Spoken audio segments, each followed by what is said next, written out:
Salut à tous, aujourd'hui je suis avec Arthur, notre master coach. On vous emmène à Bordeaux pour un projet qui va rapporter 500 € de cash flow par mois. Le projet devait s'autofinancer à la base, mais après toutes les optimisations et surtout avec la magique sauce édifice, on s'est déplacé sur le terrain, on a entièrement optimisé le projet pour en faire un vrai bijou. C'est directement Arthur qui s'est rendu sur place. Arthur qui investit maintenant depuis 4 ans, c'est 3 projets d'immeubles réalisés, un projet d'achat-revente. Et c'est toi qui nous emmène en immersion sur ce projet. Exactement, alors je vous en dis pas trop, Martin vous a déjà bien teasé, mais c'est vrai que ce qu'on a réussi à faire, c'est exceptionnel. À Bordeaux, faire autant de cash flow, c'est rare, et restez bien jusqu'à la fin de la vidéo pour comprendre les optimisations qu'on a mis en place parce que vous pourriez vous en servir sur vos projets pour avoir les mêmes résultats. On se retrouve dans l'immersion, c'est parti, à tout de suite.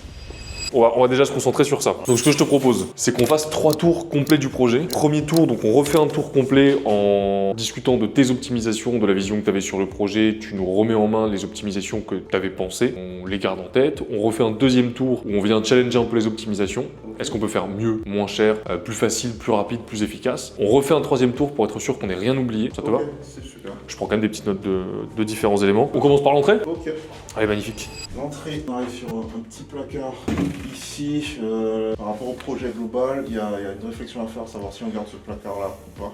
Ouais. Il y a plusieurs, j'étais parti dans plusieurs directions. Ça foisonne en termes d'aménagement possible. Ah ouais? Ouais. Donc, T'as vu d'autres plans aujourd'hui que ceux qu'on avait déjà étudiés Par rapport aux contraintes techniques, notamment mur porteur, là qu'on va voir tout à l'heure, et taille des pièces. Ouais. Initialement, à côté de la cuisine, j'avais pensé à faire une chambre. À faire une chambre en récupérant cet espace. Ouais, mais elle fait moins de 9 mètres carrés si on ne casse pas ce petit placard là. Sachant qu'on a quand même le truc électrique qu'il faut garder un peu dans l'entrée. Ouais, donc l'idée c'est est-ce que on peut réduire, juste laisser la partie électrique et puis de façon à avoir au sol 9 mètres. De récupérer l'espace suffisant, ouais. Du coup, entrée, de ce côté-là, rien de très spécifique. Le meuble, je pense pas qu'on commence à... De toute façon, dans l'optimisation, pour gagner du temps et de l'argent, il faut toujours essayer de conserver l'existant au maximum. Pour des questions de structure, souvent, parce que dans les vieux bâtiments, tu as des murs qui deviennent semi-porteurs, etc. Bon, là, c'est pas le cas parce que c'est un petit bâtiment, mais ça, je pense qu'on le conserve, local technique. Il faut la place de pouvoir accéder au tableau électrique. Tu vois, si on divise en deux pour venir récupérer 60 cm², coût d'opération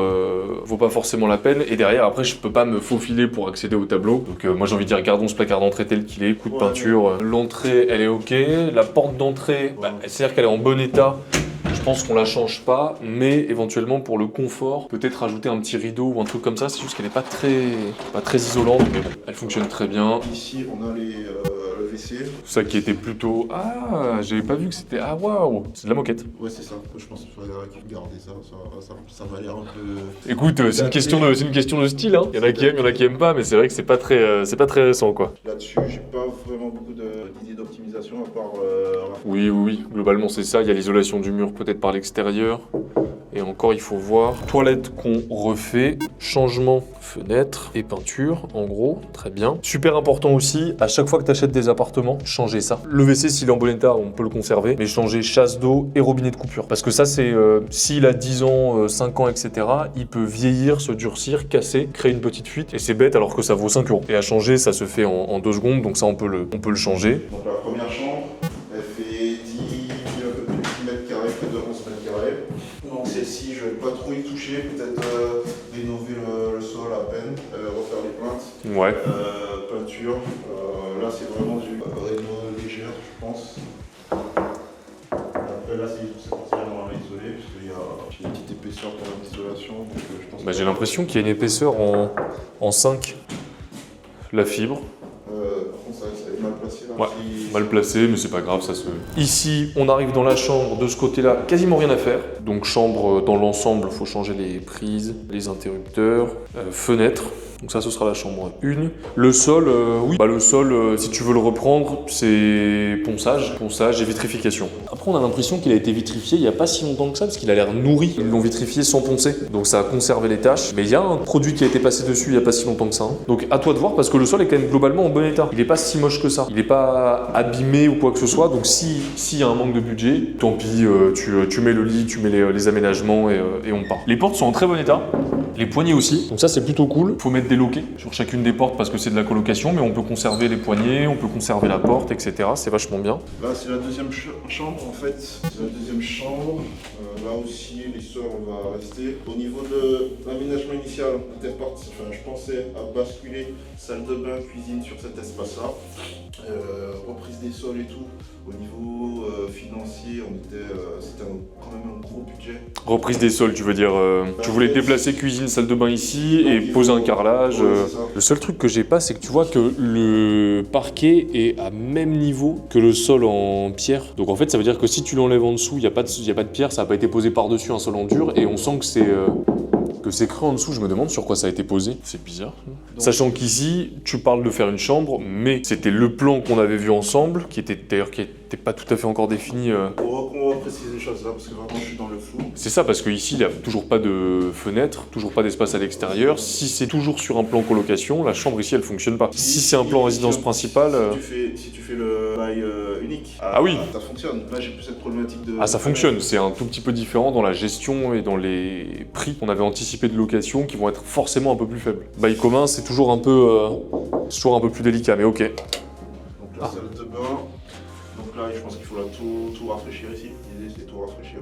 Mon idée, c'est de virer la baignoire. Le problème, c'est que le carrelage, je pense que si je fais ça, il faudra que je fasse tomber tout le carrelage. Ça m'inquiète pas, le carrelage, j'ai l'impression que ça a été posé sur le carrelage, que ça a été mal posé, donc c'est peut-être un coup de chance pour toi. Je pense peut-être qu'on peut démonter la vasque sans avoir à tout casser. L'idéal pour moi, pour la colocation, je sais pas, c'est la belle surprise qui pourrait arriver, c'est qu'on est... Ouais. Ça c'est l'horreur, sans l'humidité, ça a dû bouffer l'eau comme pas possible. Ouais. Ce serait trouver une sortie pour des sanitaires. De toilettes. Ouais, à part en sanibroyeur c'est possible, hein, mais pas en toilette classique. L'évacuation elle est là-bas, pour la récupérer il faudrait... Imagine sinon si on devait se connecter à l'évacuation là-bas, il faudrait casser tout le sol.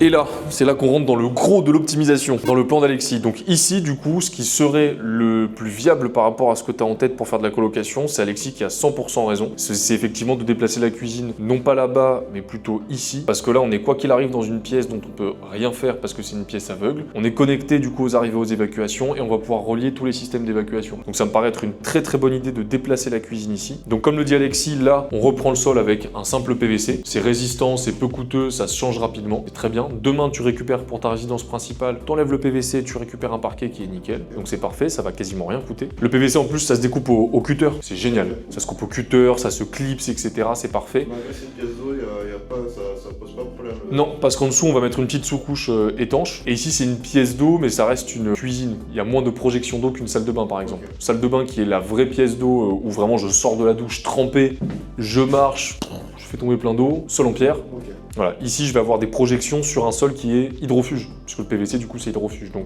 ça va pas s'infiltrer, ça va pas aller chercher le parquet en dessous, et on est nickel. Donc là, ce que je te propose, on en discute, c'est de conserver la cuisine existante. C'est rouge un peu pétant quoi, c'est rouge un peu... Donc là au niveau des couleurs, il va falloir travailler un sol qui va avec la cuisine, qui va avec les murs, etc. Mais la cuisine elle est très bon état, elle a été posée il y a pas si longtemps que ça, tout fonctionne, elle est propre, elle est pas dégueulasse, et elle nous permet de faire une très belle cuisine en linéaire avec machine à laver le linge, machine à laver la vaisselle, les différents meubles, etc.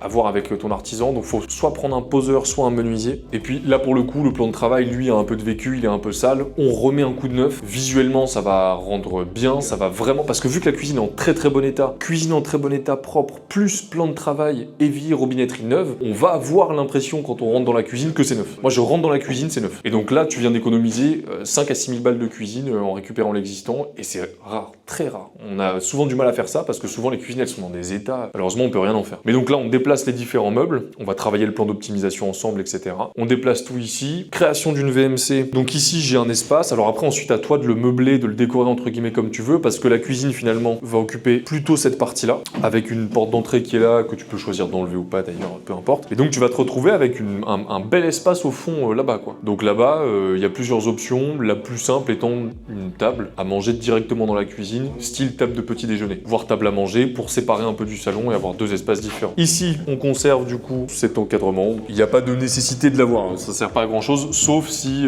tu fais à manger, tu fermes pour les odeurs, ça peut être sympa. Donc ici, l'extension qui a été convertie plus ou moins légalement, mais c'est marrant parce que ça veut dire que la cave n'existait pas et qu'ils l'ont faite après au moment de l'extension aussi. Je sais pas comment ils se sont démerdés. Putain, en termes de... Ouais, parce que c'est coûteux comme travaux, quoi. Le décaissement et tout ce qui va avec. Alors, il y a quelqu'un qui m'a donné une idée là-dessus, si on veut faire une chambre. Donc, séparer la pièce ici en deux, bloquer cette partie-là de la baie, casser cette partie-là, la bloquer, faire de la maçonnerie ici et faire en plaquiste fermé, soit en biais là jusqu'à le commencement de la cave. Ouais, tu vas chercher de la poutre au commencement de la cave pour faire une chambre dans cette partie-là, en gros. Ouais, c'est ça.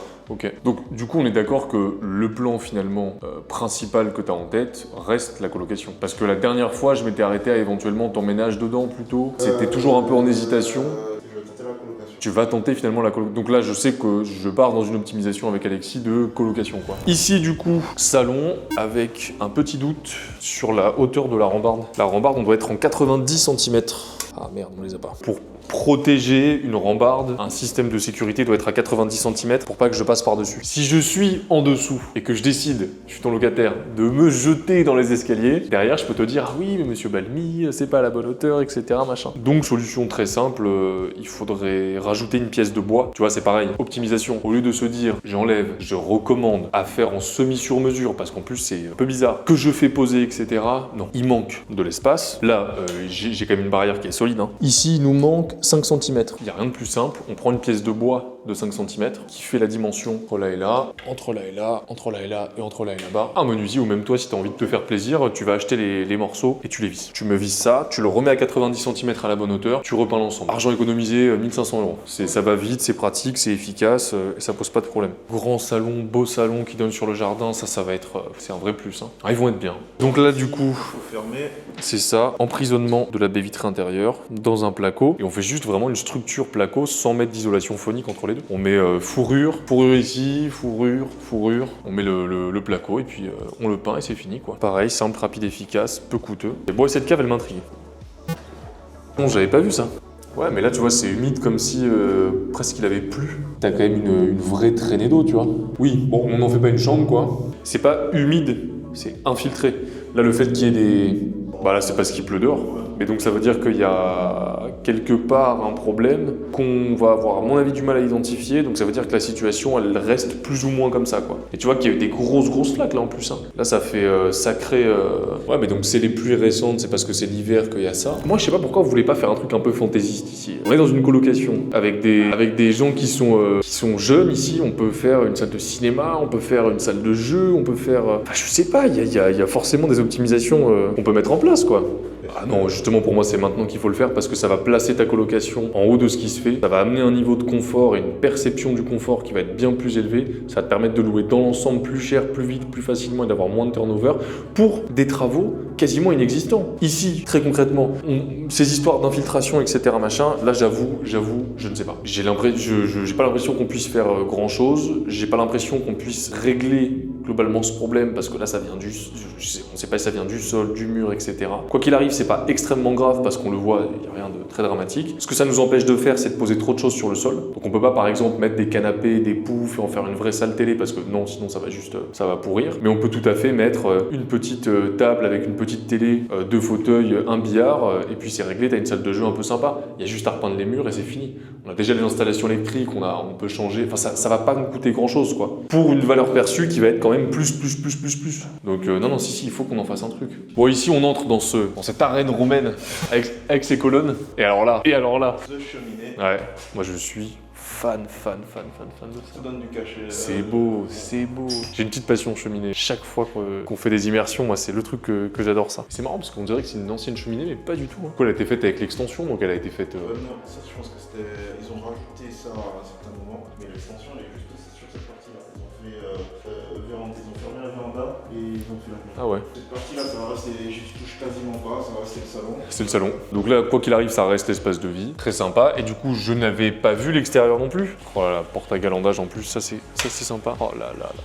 Ça c'est incroyable. Et donc tu avais une clim. Oh là là là là, mais ça va être... Si t'en fais une coloc, c'est la coloc la plus sympa de Bègle. T'imagines l'été? Espace extérieur, petit canapé. Là ici t'es en tuile, donc c'est les récentes. Je sais plus comment elles s'appellent là, qui s'accrochent. Ici t'es en tuile de pays. Bah tuile de pays c'est chiant parce que une fois par an, une fois tous les 2 ans, tu vas avoir les locataires qui vont t'appeler parce qu'il y aura une petite fuite. Ça se gère, hein, ça se maîtrise. Hein. Ok. Mais tuile de pays, le truc c'est qu'il y a une grosse, il y a une tempête, il y a du vent. Le lendemain il faut que ton couvreur y passe. Toujours parce que puisqu'elles sont pas accrochées les unes entre les autres, il suffit qu'il y ait une bourrasque et il y a une tuile qui peut se déplacer et t'as une petite infiltration. Ici donc on se retrouve avec une chambre de roi, de Maxi King. Et en plus pour une optimisation location courte durée aussi, ça va faire un appartement vachement sympa. Et donc là ici, on ferme parce que de toute façon il faut fermer. Quoi qu'il arrive, si on en fait une chambre, il faut fermer. Et au passage, du coup, on fait la porte. Alors, il y a 2 options. Là, j'avoue que c'est soit on vient fermer effectivement derrière ce mur là, soit on vient fermer sur le niveau de ce mur, mais il faut enlever les colonnes romaines majestueuses de l'entrée de cette chambre. Moi, je trouve ça trop drôle. Mais vraiment, celui qui a cette chambre, c'est une chambre d'empereur romain. C'est vraiment, c'est-à-dire que tu arrives ici dans un truc, t'as les colonnes romaines, tu rentres, t'as quoi? Tu as une cheminée qui fait la moitié de ta chambre juste là, en face de ton lit, avec une vue sur l'extérieur. Moi, je trouve ça génial. La cuisine, donc qui était initialement à penser en chambre, mais ça va, je pense que ça va pas, peut-être pas le faire. Les meubles sont vieillots, je pense pas. On peut les garder un peu. Ça, je vais te le dire tout de suite. Oh, si. Parce que vieillot, c'est pas ça qui m'inquiète. Moi, c'est l'état. Enfin, d'ailleurs, Alexis, je sais pas ce que t'en penses toi, mais c'est propre. Ah oui. Et ça fonctionne. Tu vois, le truc de les amortis fonctionnent. Il y a juste des petits trucs, des petites reprises en bas. Pourtant, c'est rare, hein. Mais là, pour une fois, tu peux la conserver et te dire, bah, je claque pas 7000 balles de plus. Mais c'est pas possible qu'on soit en C dans cette maison, c'est impossible. C'est un double vitrage à l'ancienne, simple vitrage. C'est chelou. Tu vois, c'est encore l'époque où ils faisaient les joints à la main. Tu vois, à l'intérieur, là, ça a été fait... c'est pas industriel. Après, dans le pire des cas, tu peux changer le plan de travail. Oui, c'est ça. Dans l'optimisation, on peut mettre des stickers éventuellement pour changer la couleur. Tu peux changer les poignées pour redonner un coup de neuf. Ça fonctionne assez bien parce que pour le coup, t'as des poignées qui sont dans un état pas top. Changer le plan de travail, etc. Mais t'as la chance d'avoir... Alors évidemment, changer ça. Tu peux faire un joint. Ça, c'est moche par contre, je sais pas du tout pourquoi ils l'ont fait comme ça. Le raccord là? Ouais. Bah parce qu'ils peuvent pas le faire autrement. Mais là, tu vois, par exemple, moi, l'optimisation que j'ai faite à Bordeaux, chez moi, super simple, super sympa. J'ai pris des bouts de MDF. Tu sais, le MDF, c'est le bois, hop, sous ma chaudière. Et j'ai fait un truc un peu en semi-sur-mesure. Ça a trop bien fonctionné. Attends, il faut que je te montre. C'était très moche parce que moi, j'avais à peu près la même hauteur, sauf que j'avais rien en dessous. Donc en fait, j'avais tous les tuyaux d'eau, etc., d'arrivée d'évacuation qui dépassaient. Et on a juste fait ce petit aménagement sur mesure qui nous a pris, je pense qu'en réalisation, ça m'a pris 45 minutes. Mais c'est ça en fait, c'est que pour le coup, c'est pas vieillot, c'est même pas vieillot. Tu vois, c'est pas souvent dans c'est dégueulasse, ça va être cassé, les aménagements fonctionnent plus, les portes tiennent plus, etc. C'est même pas spécialement sale, quoi. Donc, ce à propos de quoi on avait échangé, je me souviens, c'était si on déplaçait la cuisine, là, en dessous, t'as tous les tuyaux un peu dégueux, etc. 3 bouts de MDF coupés sur mesure avec des baguettes d'angle pour faire les angles. Non, c'est vrai, ça règle le T'as vu? problème. Ça règle le problème. Ça m'a coûté, je pense que ça m'a coûté 50 €. En plus, le chauffe-eau est pareil. Il est pas récent, il est neuf. Un chauffe-eau plat comme ça, c'est plutôt cool, quoi. Même le plan de travail, il est en bon état. C'est l'évier qui est pour le coup un peu dégueu. On peut changer, je pense. Ah, il y a toutes les arrivées, les évacuations pour tout. Machine à laver la vaisselle et le linge, donc c'est parfait. Ça, ici, il y a une possibilité d'ouvrir effectivement de l'autre côté, ouais. Et ici, fermé. Non, mais demain, ça on le transforme en chambre, c'est bon, ça devrait aller. Effectivement, ça peut être une option. Dommage parce qu'on a une belle cuisine en place. Et le problème, c'est que les cuisines, les déplacer, c'est toujours super compliqué, quoi. Parce que là, elle a été faite pour cet espace, donc la sortir. Si, on peut. Au final, une cuisine, si tu veux t'économiser de l'argent, ce qui est possible de faire, c'est t'enlèves le plan de travail. Ça, de toute façon, tu le récupéreras quasiment jamais. Donc tu l'enlèves, tu le fous en l'air. Effectivement, tu prends les caissons qui sont juste des caissons indépendants, en fait. Ça, c'est un caisson, ça, c'est un caisson, ça, c'est un caisson, ça, c'est un caisson. Tu les alignes côte à côte en récupérant ça. Tu rachètes un plan de travail, tu remets ta plaque, tu remets ton évier, tu peux te refaire une cuisine en changeant juste le plan de travail. Ça demande un peu d'imagination de ton menuisier qui doit quand même se creuser un peu la tête. Mais quand c'est possible, t'économises 6 000 € de cuisine, quoi. Oh, ici. Alors, ici. Petit espace très sympa. Très sympa. Quand j'avais pensé, la première direction, c'était d'essayer de faire une fenêtre.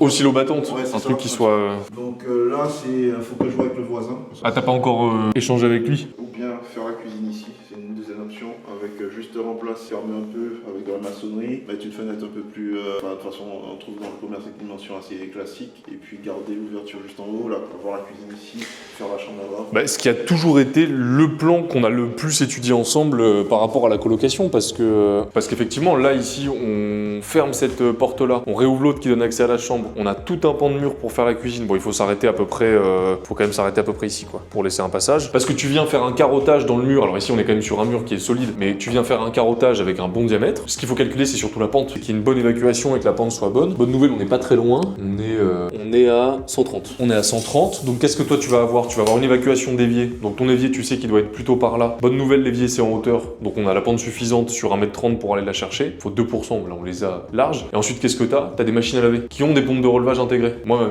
ma machine à laver, c'était, t'avais l'évier qui était là, exactement. J'ai juste acheté un très long tuyau, la pompe de relevage elle est intégrée dedans, donc ça pousse l'eau. Donc du coup, il n'y a aucune optimisation et aménagement à faire de ce côté-là. C'est un trou, un petit coffrage qui va venir prendre un tout petit peu d'espace ici, ça gênera jamais. Par contre, il faut basculer le chauffe-eau. Ouais. Et encore que ceux-là, ils sont silencieux. Moi, j'ai grandi dans un garage à Paris. Moi, j'avais le chauffe-eau en face de mon lit qui s'allumait le matin quand ma mère prenait la douche, etc. Donc moi, ça me paraît normal. Moi, c'est l'idée est là, on l'analyse après, mais il y a un monde dans lequel effectivement on peut, pourquoi pas déplacer, occuper cet espace avec la cuisine, ce qui serait logique en plus. Du coup, t'as une espèce d'espace un peu à part dans l'entrée, pas trop éclairé. Mais c'est ce qu'on a vu sur les plans. Hein. Quand on l'avait bossé ensemble, c'était un peu l'idée. Hein. Donc ici, ce qui pour l'instant nous fait un espace ici dont on sait pas tout à fait quoi faire. Demain, si on en fait une quatrième chambre, c'est quand même incroyable. Donc là, on sait qu'on change le plan d'optimisation où on fait une entrée pour la chambre là-bas, ici, et là on a l'entrée pour cette chambre-là. Si on fait une quatrième chambre, on fait péter la renta, mais là c'est au-delà de... Et t'as vu comment l'immersion physique, elle diffère de ce qu'on a vu en ligne. On n'arrivait même pas à... On avait du mal à caler une troisième chambre. Là, en concret, en réel, on se dit qu'on peut peut-être en caler une quatrième. Ce serait fort. Si on la met, elle est forte. Ouais, finalement, on a tout décalé dans le plan, mais ça fonctionne vachement mieux comme ça. Donc là, ici, espace bureau. Moi, ça me va très bien de me dire espace bureau pour les jeunes. Ça va être des jeunes actifs, des choses comme ça. C'est OK. Donc la chambre ici, il faut déplacer le chauffe-eau, mais ça, on l'a vu, qui sera plutôt côté cuisine là-bas. Il n'y a pas de souci. Et ici, on a une chambre pour rajouter des radiateurs, des choses comme ça. T'imagines, là, tu refaisais le sol, tu refaisais la cuisine. Déjà, tu dépensais 10 000 € de plus. Là, en déplaçant les modules existants, sans refaire le sol, juste pour la partie cuisine, on économise 10 000. Ça va vite, hein. Bah écoute, on est tout bon. Moi, ce que je te propose, c'est qu'on a tout. C'est qu'on aille poser les optimisations sur le papier. Il y a un café, quelque chose à côté. Bah, bon appétit. Bon appétit. Ça fait très plaisir de faire l'immersion. Et j'ai hâte de poser les chiffres. Bon, t'es rassuré un peu quand même, alors. Oui. 35, c'est un peu ambitieux, mais j'ai l'impression qu'on va pas s'en éloigner tant Je pense ça. que les artisans ont dû te faire peur. Je suis content de manger ça, un truc un peu sain. Ça s'est bien passé, le point...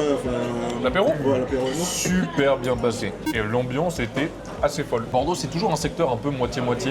Parfois, il y a des apéros où les gens sont pas très très ambiancés. Là, j'avais l'impression d'être de faire un one-man show. Ça veut dire que toujours les gens pensent que l'investissement IMO, c'est toujours... Ah oui, ça ne s'arrête pas. C'est même pas une question de pensée, c'est une réalité. Avec les boomers qui partent à la retraite, il y a une grosse partie du patrimoine qui revient à la banque. Le taux n'a pas d'incidence sur l'investissement, ça ne nous concerne pas. Les investisseurs, c'est toujours le moment d'investir, quoi. Bah, Bordeaux, c'est une ville déjà, si on prend le cas spécifique de Bordeaux, c'est une ville qui va exploser en termes de démographie. On annonce le million d'habitants pour 2030, c'est très étudiant, ça attire beaucoup de jeunes. Et après, il n'y a pas que les jeunes en colocation étudiants. Hein. Les colocations, par exemple, de personnes âgées, si tu prends le problème dans le sens inverse, il y a de plus en plus de retraités qui ne peuvent pas se loger, qui ont besoin d'être avec du monde, etc. Ça peut être une option et une solution demain. C'est pareil. La courte durée, pour l'instant, ta conclusion, c'est que c'est pas top. Pour le gros truc, enfin pour le rez-de-chaussée, c'est peut-être pas l'idéal. Une chambre que tu loues à la unité, entre ceux qui n'arrivent pas à trouver se loger de manière classiquement, les étudiants qui n'arrivent pas, les gars qui sont là, il y a l'ARPA à côté, donc tu as des sessions de formation sur 6 mois et tout. Oui, tu es sur du bail mobilité. Ça peut avoir du sens sur le bail mobilité. Après, c'est vrai que la douche, comme on a tout fait, c'est un peu compliqué. Ça va rebuter, il faut vraiment que la personne soit dans En fait, dis-toi qu'une douche comme ça, forcément, ça va amputer sur ton loyer que tu vas générer. J'étais sur le chiffrage. Ok. Le WC, c'est juste la moquette enlevée, donc ça, je peux m'en occuper. Le carrelage, je ne touche pas. Tu laisses tel quel. Le sol, tu laisses tel quel. Là, la douche, en effet, donc la baignoire, tu la changes, tu mets une douche. Le double vasque qui peut rester en double vasque. Ici, juste dans dans tes plans, c'est qu'ici tu auras quand même un petit rebord. Et ensuite on Ça, est c'est sur bon. des baies vitrées partout, donc Ça c'est te bon. change ou pas? Bah, alors d'aujourd'hui, tu le changes que si à la quatrième chambre. En tout cas, on va en parler avec Arthur, mais que si une quatrième chambre est possible. Et là, alors aujourd'hui, grosso modo, ça va te coûter 5 000 € de faire enlever, faire de la maçonnerie, rajouter une sur-mesure. Pour 5 000 €, pour une chambre, ça en vaut le coup. Pour un bureau, ça en vaut pas le coup. On oublie le côté où on s'amuse à toucher à la baie existante. Ça va coûter vraiment beaucoup trop cher. Là, on est sur un beau salon, accès à la cuisine. Ensuite, on va avoir du coup les meubles, peinture. On est surface, on est à combien total? 87. Donc au niveau de la peinture, ouais, c'est un bon 11 000. Quoi. Ok, j'ai une bonne et une mauvaise nouvelle. La bonne, c'est que les travaux aujourd'hui rentrent dans ce que toi t'as en tête. Au niveau des 33, ce qui est très faible comme enveloppe travaux pour une superficie comme celle-là, parce que c'est quand même globalement tout est en bon état. Il n'y a pas d'énormes changements à faire. Par contre, dans le calcul que toi t'avais fait en tirant à fond vers le bas, on n'a pas forcément les meubles. C'est le seul élément. Les meubles, je peux prendre à ma charge. Ça fait quoi? C'était. Si, il y en aurait pour 6-7 000 de meubles, ouais, c'est ça. Après, il y a une option si jamais tu ne l'as pas. On est sur des sommes qui sont très petites. Tu peux par exemple faire un crédit conso de 6-7 000 € pour acheter les meubles, et ce que je te proposerais, ce serait de le faire refinancer avec le prochain projet. Ok, je Prochain projet, admettons que tu as une enveloppe, on refait un BIR, tu as une enveloppe de 300, eh ben, on va faire un projet à 290. Comme ça, les 10 000 € de mou vont servir à faire racheter le crédit qu'on a déjà. Ok. Et en plus, le crédit conso, pour un investisseur, c'est l'enfer parce que c'est des crédits sur 10 ans, très durs avec des très gros taux. Mais si on le refait financer, on va le refaire financer dans les conditions d'un crédit immobilier. Ok. Parce que sur 20 ans, avec un taux intéressant, etc. Ça, c'est une option. On arrive à la fin de cette immersion, on a vu toute l'optimisation du projet. C'était assez rare de trouver ce type d'investissement sur Bordeaux et la réactivité d'Axel a permis de saisir cette opportunité. Donc c'est Axel qui nous a rencontrés à un de nos apéros IMO. Vous avez compris, on en organise aujourd'hui partout en France et si vous aussi vous voulez nous rencontrer à un de ces événements gratuits, venez directement vous inscrire sur notre site edificeclub.fr. Je vous mets d'ailleurs le lien juste en dessous de la vidéo. Et si cette vidéo vous a plu, on publie chaque semaine une nouvelle vidéo, donc abonnez-vous à cette chaîne YouTube, éclatez-moi la barre des pouces bleus et je vous dis à la semaine prochaine.